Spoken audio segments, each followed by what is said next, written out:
Hey AVALLA, congratulations for the Paris Eternal 2021 season, because I know it was complicated and we will talk about it. But first, let me tell you how happy I am to welcome you and get your smile back in the BAZAROIDE.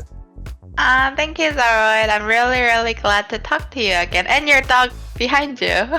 Oh, yeah, you can see him on the camera. His So name cute. is SBB, Seibi Olby, like the player in OWL. Yeah. So cute. Yeah, so are you officially in holidays right now? Can you rest a bit, or are you still working? No, I'm actually still working regarding like giving up proposals for 22 season, and I'm like working to talk with the organization on what their plan is moving forward, stuff like that. And when will you be officially in holidays? Because I guess you need some rest, right? Well-deserved rest.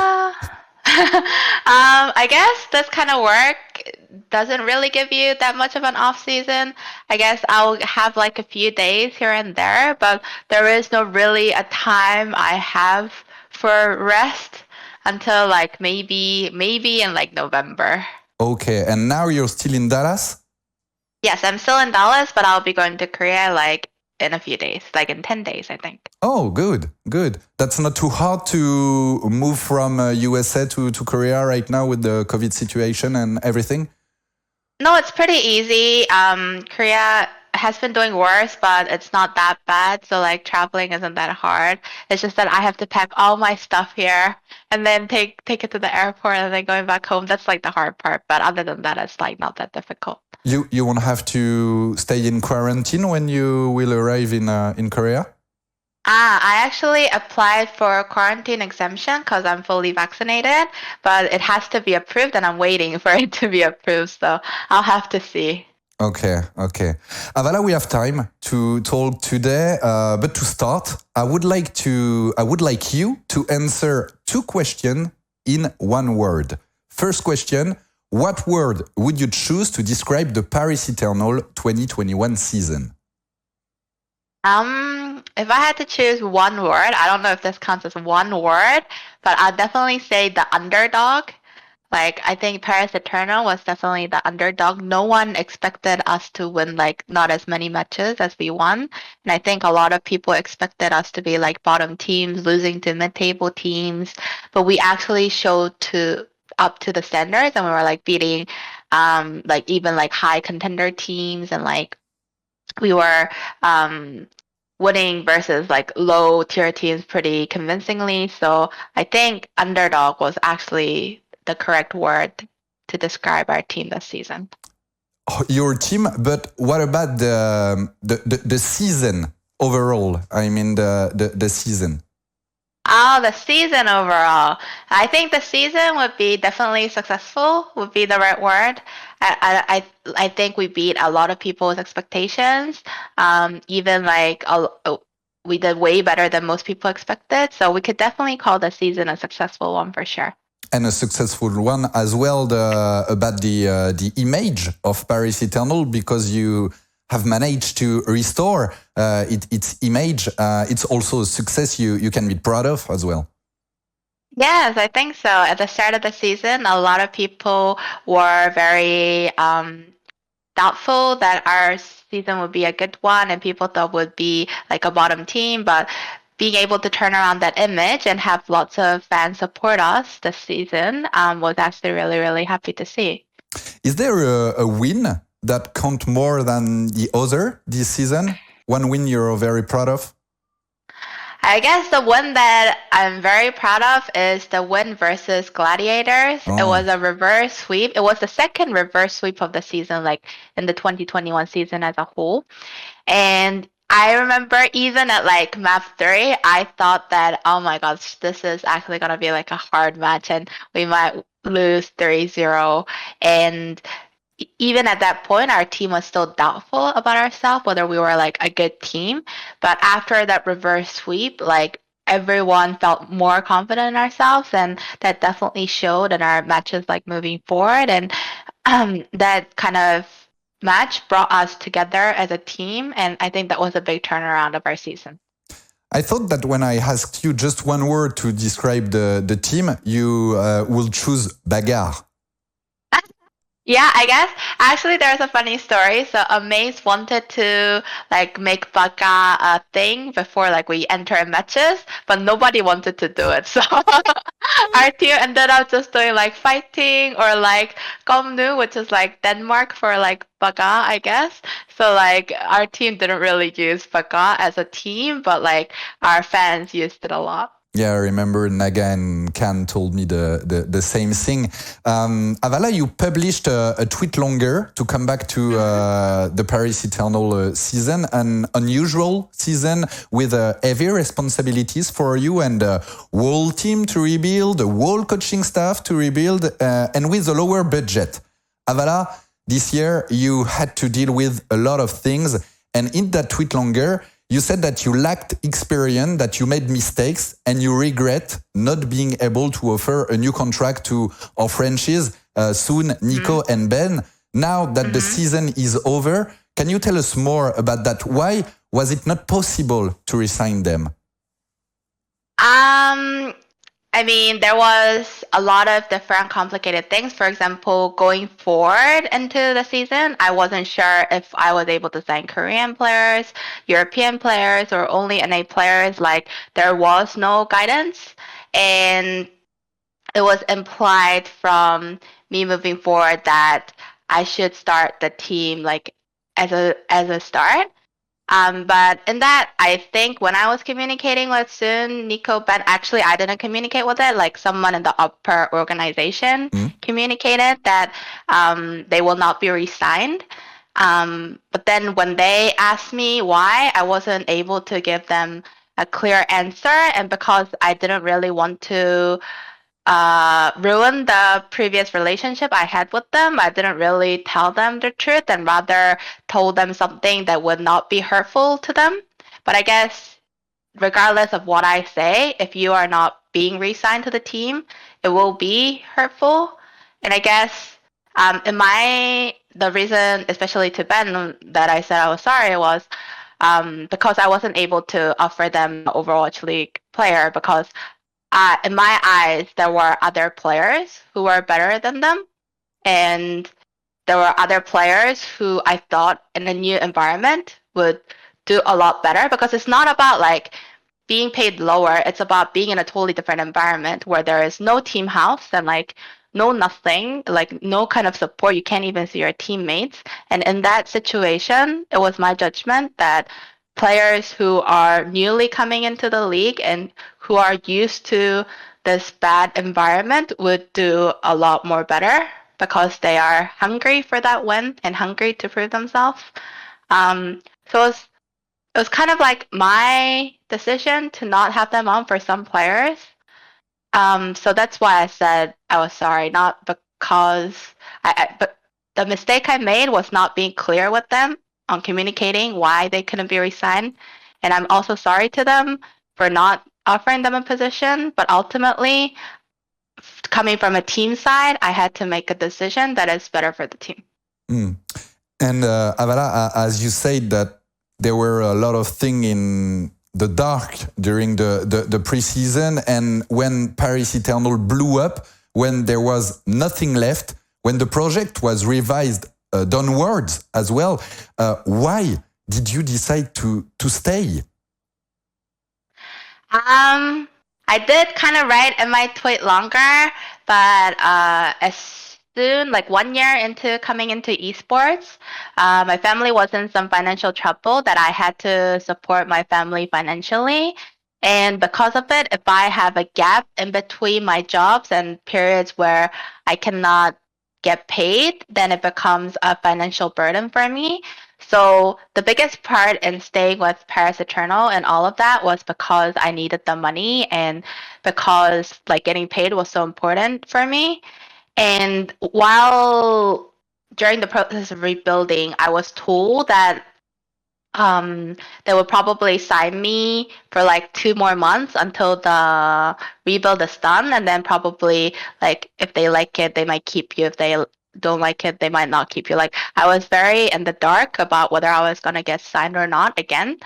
But yeah, in the end, I think the org saw that I did a lot of things, and the org afterwards said that they were very like proud of what I was able to achieve like this season, and like everyone in the Overwatch League like says everything that's good about me. So like those kind of like communication and like communication with the org moving on was like a lot better, and now I know I have a lot of like clarity on what I want to do and what I can do.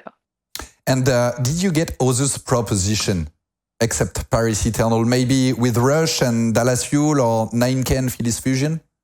No, not with Dallas or Fusion at the time. But there was one org that was interested in me. But then by the time we talked once actually, but by the time they were able to come to a decision, Paris Eternal offered me a position, so I decided to accept it. And when you found yourself alone or almost alone to do everything, I mean to rebuild the team in an emergency, what did you say to yourself? Am I crazy, or what a challenge, let's go for it? I think I definitely was on the side of like, what a challenge, let's do it. Like, because we were already late. Everyone had started their trial process and we were not even in the trial process.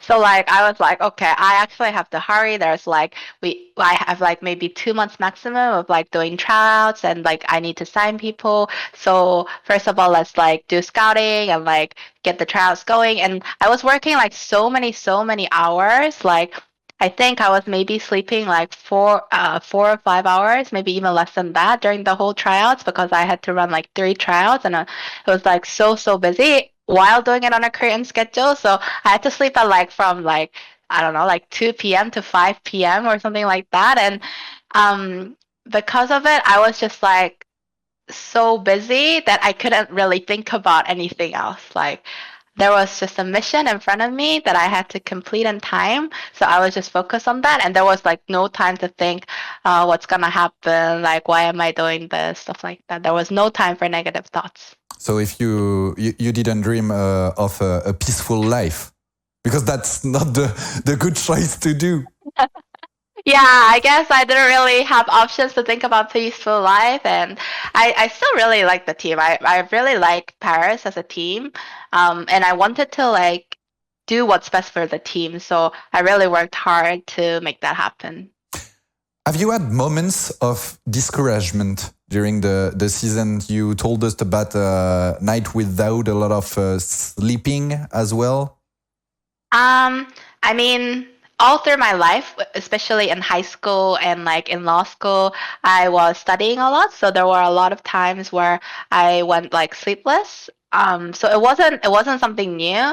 And I don't think like throughout the season there was anything that was like discouraging or a point where we wanted to give up. I think throughout the season, like not only me, but everyone was so motivated to prove ourselves throughout the tournaments and the matches that we were just like all in the fighting spirit of like, let's go, we can do this kind of thing.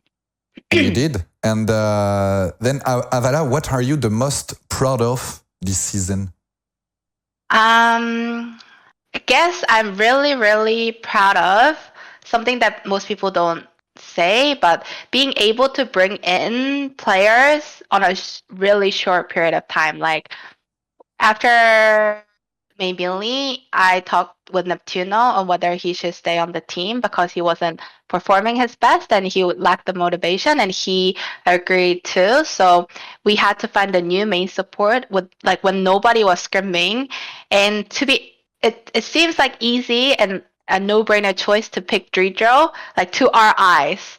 But at the time, it's really hard to find talent that are like Overwatch League level and that would fit well into the team. And the player themselves have to want to come to the team, because in a player's position, like Dridro said himself, like he wasn't sure if he wanted to go to Paris because we were performing bad at the time, and going to a bad team can really kill your career. So he was pondering about that, and to like persuade them to like come to your team and to like do tryouts, and like that in itself is really hard, and to do that within like a really short period of time we had that was really hard. And in Vestola's case, it was even more harder because we had a match that Thursday, and on Monday, Ellie said I cannot play because my wrist hurts too much, and like I can't even like open a bottle.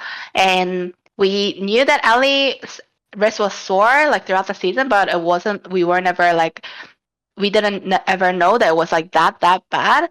So we had like 48 hours to sign Vestola and like to do a buyout contract with like London, and it was such a short period of time and hectic time, and to pick up an off tank that you are confident of like picking up, it was just so hard. But like we were able to pick up those two players within a short period of time, and I think most people say like Paris was lucky that like Neptuno and Elivo retired, but like having to do that was like a big challenge to the team, and I'm like happy that we were able to make that happen.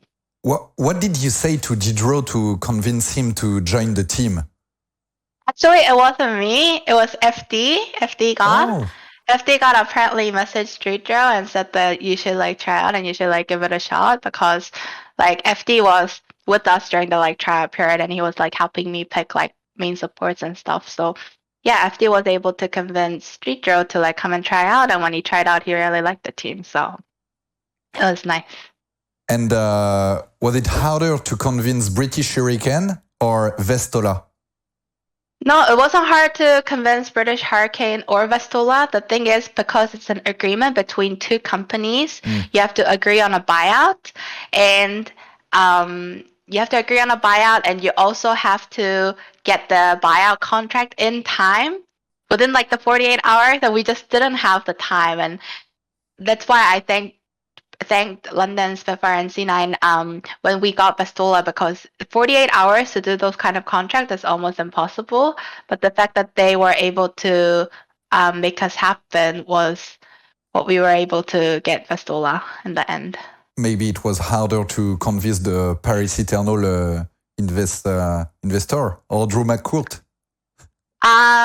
There is a lot of things that I cannot say, but there's a lot of like restrictions on the kind of players I get, and like Vestola was definitely like one of the people who do meet those few restrictions that I had. So it wasn't that hard to convince, I think. And it was a good pick in the end, also with Diderot.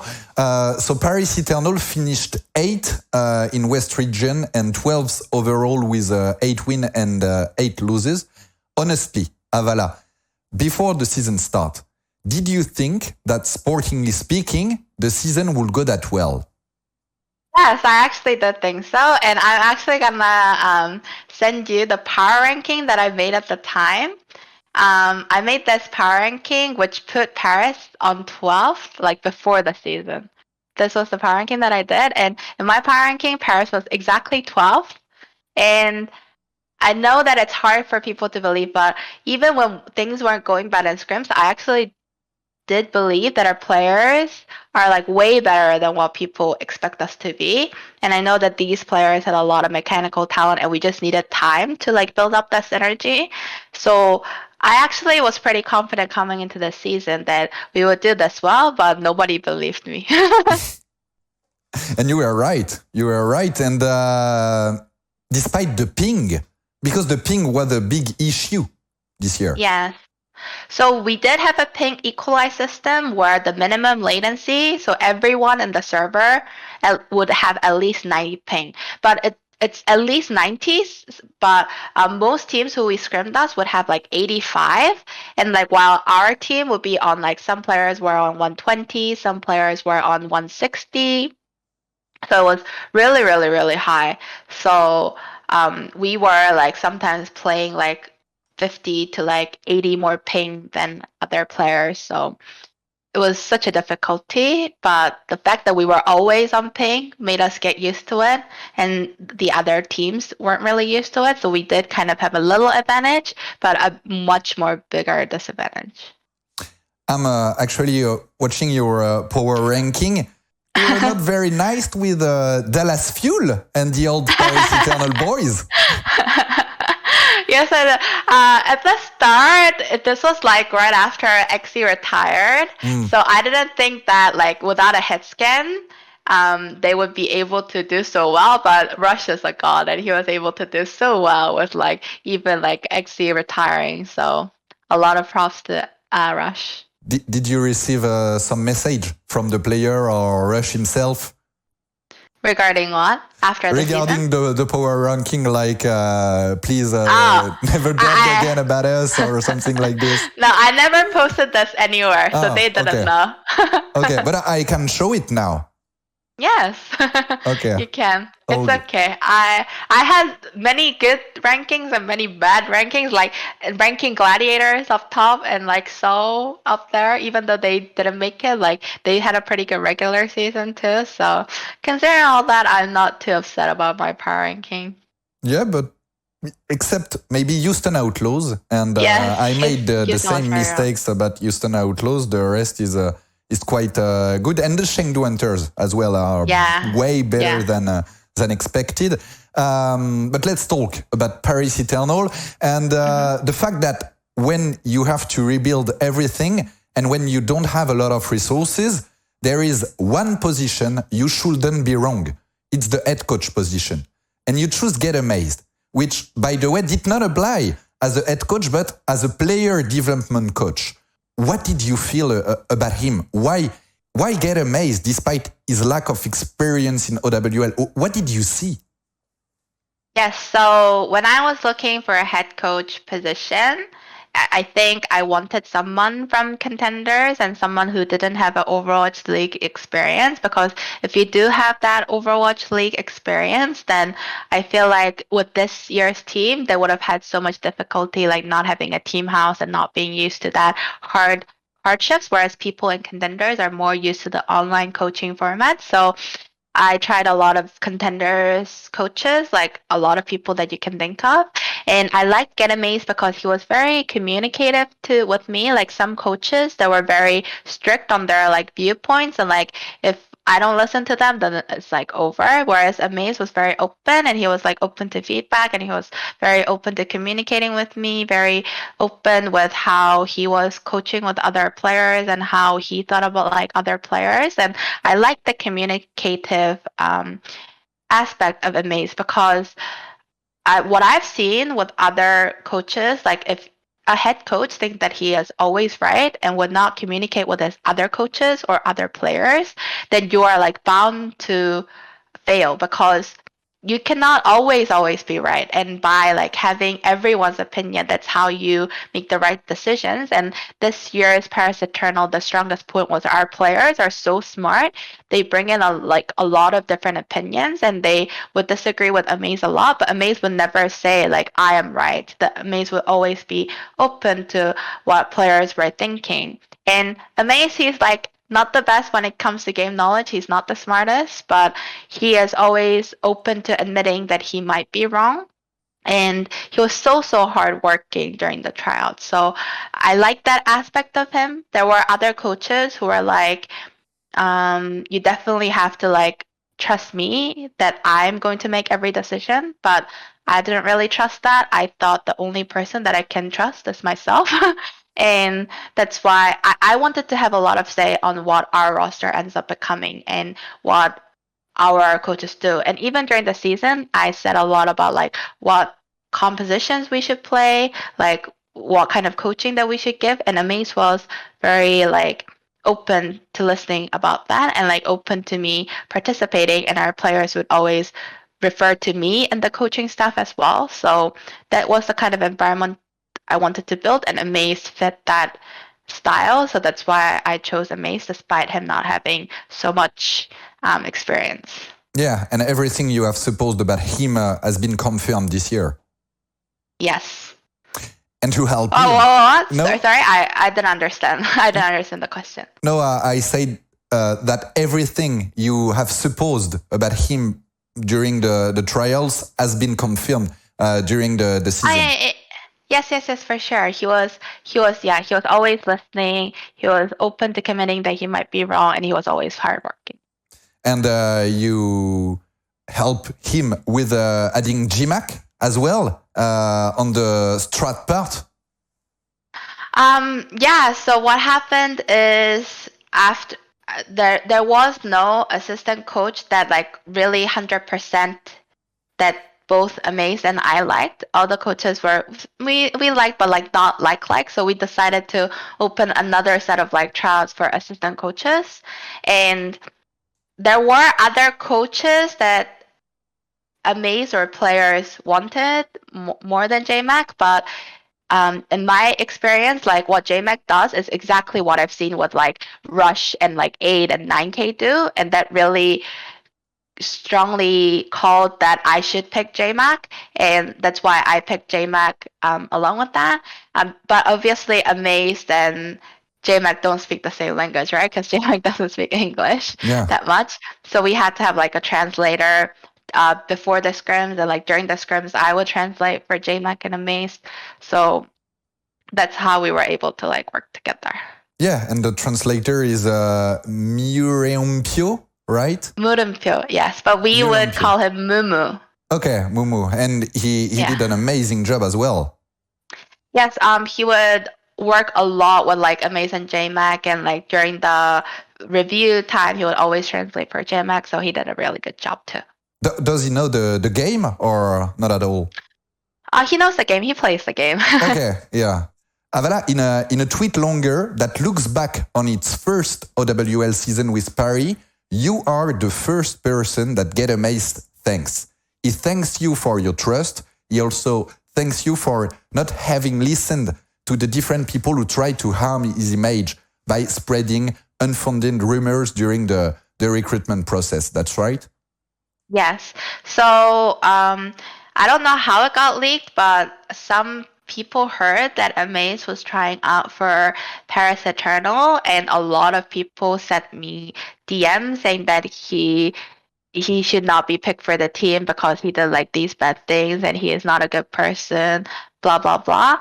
And instead of thinking to themselves and saying, okay, I'm not gonna pick Amaze, I wanted to listen to what he had to say, and I like very openly like talked to him, like here is the messages I've received, are like some of this true, like what happened behind it. And he was able to explain to me like what happened very frankly, and I was able to understand his point of view. And I thought instead of like listening to other people, there are qualities in Ganamaze that I saw was good in our tryouts, and I want to trust him. So I was able to offer him a position. But he probably thanked me because a lot of people would have just went and said, okay, if this is true, then I'm just not going to pick Amaze. But instead, I went up to him and I talked to him about it.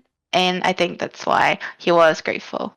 Yeah, sometimes it's hard in the competitive scene when you have some kind of a bad background, it always follows you.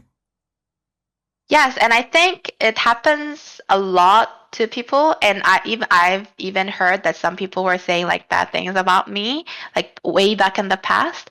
And I think it's like best to form your own opinion instead of listening to other people. Like I honestly don't even remember that being a thing like at the start of the season, because throughout the season Amaze did like pretty well and worked pretty hard, and I was able to form my own opinion of him. So yeah. Yeah, and people can I'm happy change. that and I do absolutely believe that people can change, and I'm like thankful that I trusted my decision. AVALLA, when you work a lot and in tough conditions, it either brings people together or it explodes. In Paris, it feels like it brought you all together. I guess, yes, you could say that it brought us together. There were times where we were really frustrated about ping, like because ping interaction can be really annoying, and there were times where we were frustrated that we could not be in the team house together. But I think the players were really competitive, like they wanted to win, and even despite the hard situation, a lot of them, because they didn't really have experience in like being in Overwatch League, didn't really care that much. So that's why we were able to like come together as a team and like make great things and achieve great wins, like because we were working together as a team. And I remember as well, Amaz said he wanted to build not a team, but a family. Was that really the case this season? I do think so. In a way, it was hard because after you're done with scrims, you don't have to see each other, so you can do whatever you want. And like, not a lot of our players like dealt with each other or like talked outside of scrims. But once we were in a team environment, we were able to fight sometimes like siblings would, and then like come together and like openly discuss what went wrong. So in that case, I do feel like it was a family. We do care about each other a lot. And like this Paris Eternal 2021 season was the first team I truly felt like I was in a family and I was like friends with everyone else. And yeah, like despite not being in a house together, like having that kind of feeling does mean a lot to me. Yeah, but talking about family, last year you were like the mother or the big sisters of Paris, but this season it was more than just that for you. You were also very involved in scrims, strategies. You help a lot the coaching staff, right? Yes. So I went to every scrim, like lead almost every scrim lobby, like talk to players. And during the matches, if JMAC wants to say something, because I have to translate it, I talk during like the matches as well. And I always like lead like team schedule and like because I was involved with like everything, like if players needed something, they always had to come to me. Like that's why I felt more involved than last year when I was like not really involved in the coaching side. Do you like this part, being involved in the strats part of the game? It has its goods and bads. Like the good part is that I understand what each player is doing more and what each coach is doing more, which helps me make decisions in the off season.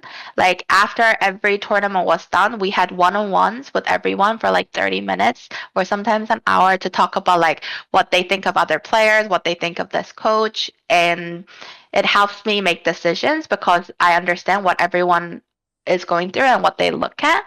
But also it is bad that I have to like work so many more hours than I used to last year because I have to go to every scrim, which is additional, and like every feedback, which is like additional 6 hours than everything else that I'm doing. So that could be a lot of like time consuming activity. You said as well that sometimes the player after a scrim went wrong, they don't really want to stay with each other, they don't want to do OQ together, but we know that it's very important to build something outside of the game. And unfortunately, when you're not physically together, it's so tough. You are in Dallas, JMAC is in South Korea, Amaz and all the players were spread all around Europe, and you still managed to build something and strong connections. How have you done that? I think it's just because we were in this hard situation and that it was able to like grow naturally. Like after winning together like a lot of matches, like matches versus like gladiators, matches versus few, where like people didn't expect us to win, then you become more fond of each other. You think that you have a strong connection and you like you celebrate the wins together and like that kind of thing, even though you're like physically apart, brings you together like mentally. And like winning matches together, I think was really what made us like bring together as a team. Like if we didn't win matches, I don't think we would have been like this much of a family. But was it possible to organize, I don't know, maybe other game or other activities with the player outside of the game, or no? We actually did it once. We had like a community gaming night where we played like Among Us together, where we played like word games together, and where we did like a lot of competition with each other. That was fun, but also because we don't really have that much break time in between, it is important that players do have those break times. So I don't really want to take that much time away from them. And because a lot of players are living alone, so they have to like cook by themselves, they have to like clean by themselves, and they have so much housing chore that they need to handle. So we didn't really get that much of a time together, but just like talking in between scrims, like doing funny things together, looking at funny videos together, I think those kind of little things did help them become close with each other. I'm curious about Among Us. Who's the best teammate and who's the best killer? Who can be the trusted? The best killer for sure is Street Draw. Oh. He would gaslight and marinate people so much, and then he would like kill you, stab him in the back. Like I think he won like Among Us like 4 times when we were playing. Okay. And as imposter. And who's the best teammate? I think best teammate is JMAC because he always dies first. So you never die. He would always be together, but he will always be killed first. So you can always trust him to not be imposter. Talking about game, do you know the board game Scrabble? The Scrabble. Yes, I do know Scrabble, yeah. Yeah, so you know that when you play Scrabble, there are words that can triple. Uh-huh. And I feel like it was a Scrabble season for you, a triple one, when you both suffered, enjoyed, and learned a lot. Am I true? Yes, it is very true. Like this season, because we were having all these like hardships, by the time we were able to like go through the season and like win over these hardship after hardship after hardship, like every win multiplied into like us being together as a team and us becoming more strong. So definitely this season was like a triple season, and I do think a lot of our players are happy about their performance. It's sad because we could have done way more. We felt like we could have won a lot more than we did, but yeah, a lot of our players were very happy. Talking about the player, can you give us a word about each one of the team, even Neptuno and Helivot who left during the season? Yes, well, we can start with like Neptuno. He did provide us a lot of leadership. He did try to bring a lot of ideas in VOD reviews, but throughout the season, I think also because Neptuno experienced how the Overwatch League like team house setting does, right? He lost a lot of motivation throughout the season and he wasn't enjoying the game. So it was very unfortunate, but while he was a team, he was very trustworthy and a very good leader. And Elivot, like he was always consistent. Like you could always trust him to be on time, do everything in time, and like do the right calls in games. Like he was such a trustworthy teammate, and we're like so sad when Ellie left the season. I definitely think Elivot would have been someone who I would have like signed into the next year if I could. And then Don, he's after Ellie and Neptuno left, he was definitely the leader of the team. He's the most competitive. He would be frustrated if we lose scrims, like, and tell players to do this. But that's because he is competitive. Like in match days, he brings a lot of like ideas to the team. He talks so much. He helps other players do their play better. So he is definitely a good leader with the team. And he's always like a jokester. He makes so many jokes, and he is like, I think, the funniest guy on our team. Vestola, on the other hand, he is very quiet. He is very preserved. But on match days, he would take in a lot of caffeine that his voice would like tremble. But yeah, other than that, he is like very quiet. But Vestola has been a really like good teammate. Like he never tilts and he's never angry, which is always good for the team. And Dritro, he is kind of like Vestola in that he is quiet, but he also brings so much ideas to the team, like throughout the season, like let's do this, let's do that. And a lot of our teammates have like aggressive playstyle, but Dritro has a defensive playstyle, which is good because Khan is so aggressive that his defensive playstyle actually works the best for Khan. And Khan always says how he can trust Dritro as his like reliable backline. And then Khan, I think he is one of the funniest guy on the team. Like he would be quiet at times, but when he actually does speak up, he is so funny. And he is like our backline leader. He like leads our backline movement a lot. And obviously he's very mechanically talented, like people know. So Khan is a very good teammate. Naga is the most positive guy you would ever see on a team. Like even if people tell him feedbacks, instead of saying like no or like evade his like mistakes, he would always say, okay, I try, or like, okay, I'll do that next time. And he's always like so nice. He's like the nicest person that you can talk to. Onigad, he is also very quiet. He doesn't talk that much, but he he is always like Elibol. He's always on time. He's never late. He always does things in time. So that's like those reliable things is what you can trust about Oni.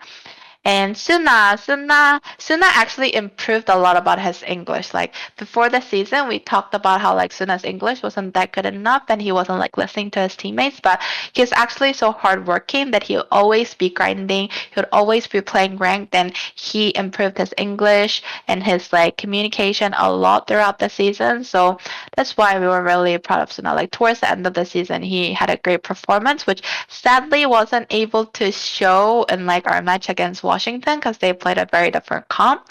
But if we like face like Toronto or even like Boston or Houston or any other team that did not use Rush, I think like people would have actually seen what like Suna was capable of. Yeah, it was a tough season for Tsuna.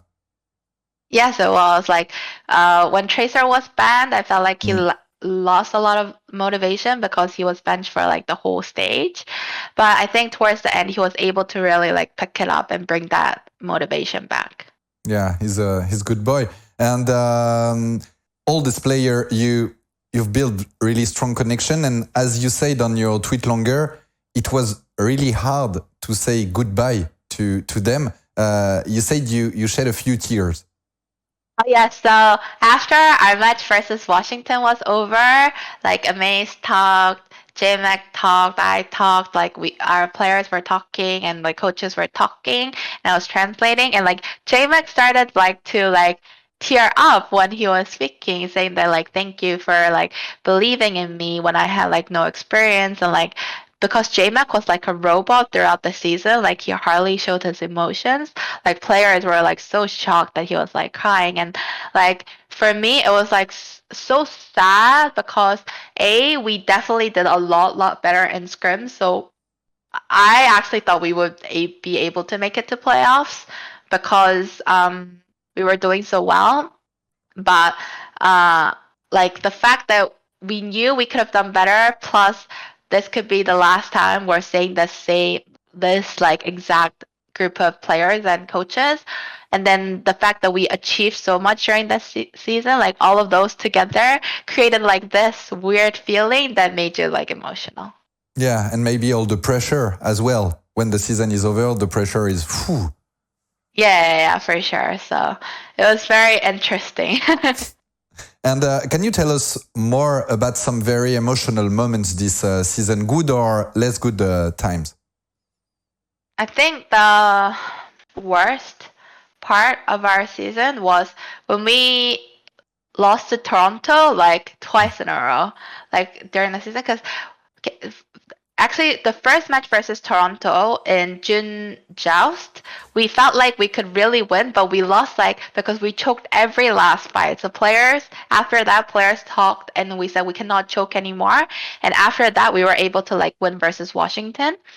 And even versus and then in Countdown Cup where we lost to Toronto during the regionals, we felt like it was so frustrating because we felt like we could do better, but we couldn't, and our play style wasn't really matching with their play style. And then in the knockout rounds, we faced them again, and like we lose to them again. And both times it was almost a reverse sweep. We won 0-2, and then we turned it around. So it was like really frustrating for our players because we felt like we were better and we could beat them, but we couldn't, and that was kind of like a frustrating feeling for them. Obviously, the high points are matches versus Gladiators when we reverse sweep because we felt like we grew so much as a team, and also versus Dallas. Like Dallas was a team where a lot of our former players went, so the players really wanted to beat Dallas, and the fact that we were facing like one of the best teams in North America region and like win versus them, even though they weren't practicing that much, was such a great feat for us. So we were really proud of what we were able to do.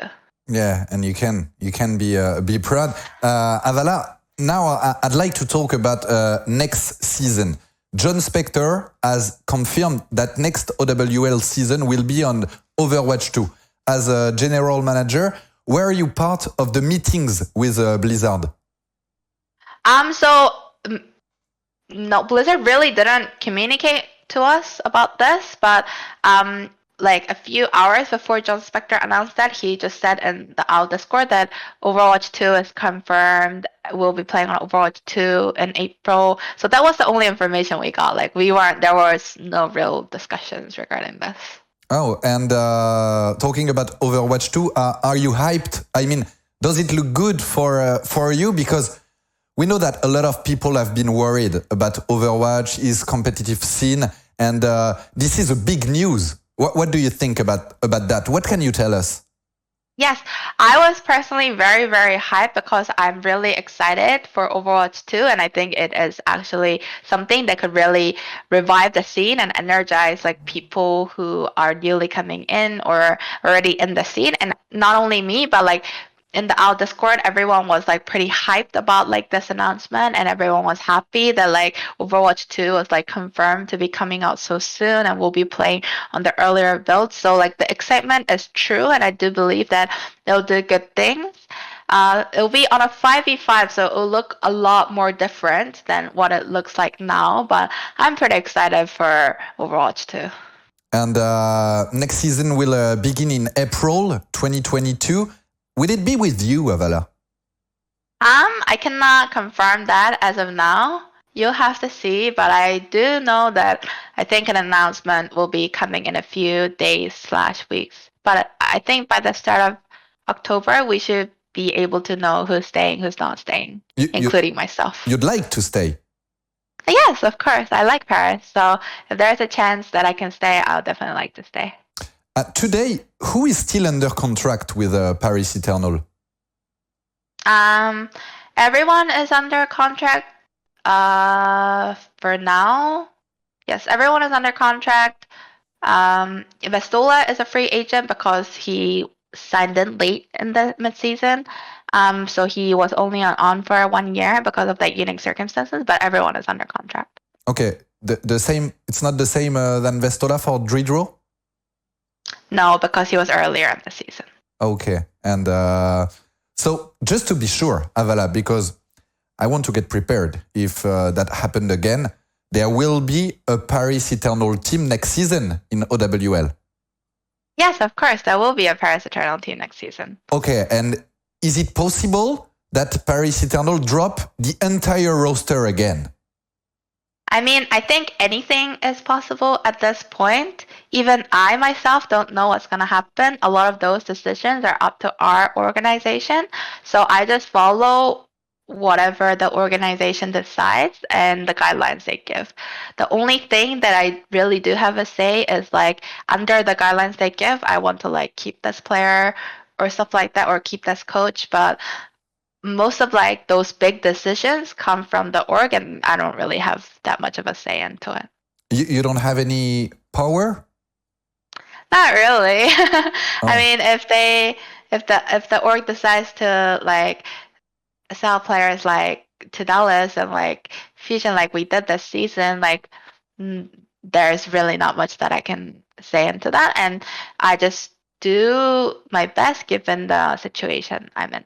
But your wish is to, I mean, keep the best player, right? And try to build the best project possible for Paris Eternal next season.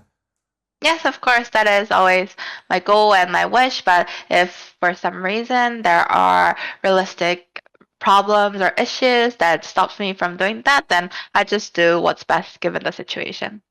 Who are you talking with, AVALLA? Are you in talk with Drew McCourt, for example? No, there are other people, I don't think I should be naming specifically, but who work for the organization and like the upper management. So I talk to those people. And so when will you know more about your position, about the 2022 project for Paris Eternal? I think I should know more at the end of this month. Cause that like the season isn't over yet, right? So the season has to be over for like everyone else, for us to take a step forward. But I am definitely working and talking with the upper organization. So yeah, I should have more information in a few weeks. Yeah, and you deserve also, I mean, some more power because you did really great this season, and it would be great to keep the best player and try to build something better for the next season. Yes, of course. That is my hope and my wish. But you don't always get what you wish for. So you always prepare for the worst. And if there's good news, then that's good. If there isn't, then unlucky. Yeah, but with Overwatch 2 and everything, maybe it's time to put more money and try something different. AVALLA, talking about the end of the season, I have a last question for you. Which team do you see winning the OWL this season? And which team would you like to see winning the OWL this season? Realistically, I do think that Gladiators might be the strongest this playoffs because, I mean, obviously Scrimbucks and everything, but when we played throughout the season, we always felt like Gladiators was the strongest and Gladiators was the hardest team to beat. And during this, like, play-ins, like preparing for play-ins, when we scrimmed, like, we were really, really strong, I feel like. And we were able to like beat a lot of the teams, but always Gladiators was the hardest and we could like never beat them. So I do feel like Gladiators is very strong in this meta moving forward. But personally, I do, and I want the Dallas Fuel to win because of so many of our old players, and they've already built something great and they have great team synergy. And I do believe that they can probably create something to surprise people. But yeah, I do think if I had to like put my money on it, it would be Gladiators in my personal opinion. Okay. And no Shanghai Dragons, because you put them first on your power ranking. Yeah, Shanghai Dragons is strong, very, very strong. I do believe that they will do well in playoffs. I don't think they will like lose right away. But also, if you're strong in the regular season, because there's like this owl curse, the team that are strong in regular season sometimes will like struggle throughout the playoffs. So thinking about that, I do think that maybe like last year, Shanghai will like stumble. Were you surprised that they pick San Francisco Shock first? Yes, I was very surprised because if I was Shanghai, I wouldn't have picked San Francisco Shock. But then again, if you think about it, like it is all about it's all about like the power move. If you beat like San Francisco Shock, your team gains that much more confidence, and then you're able to like move from there. Yeah, so we will see. I'm looking forward for the I'm actually. Unfortunately, it won't be. There won't be any home stands, but yeah, the game will be great for sure. Thank you very much, AVALLA, and once again, congratulations for the season, all the good work with Paris Eternal and what you are as well. Good luck for the rest of the off season and enjoy your holidays and take care, AVALLA. Thank you. Thank you so much, Sarah. I really enjoyed talking with you. As always. Yeah. See you later. Bye-bye. Bye.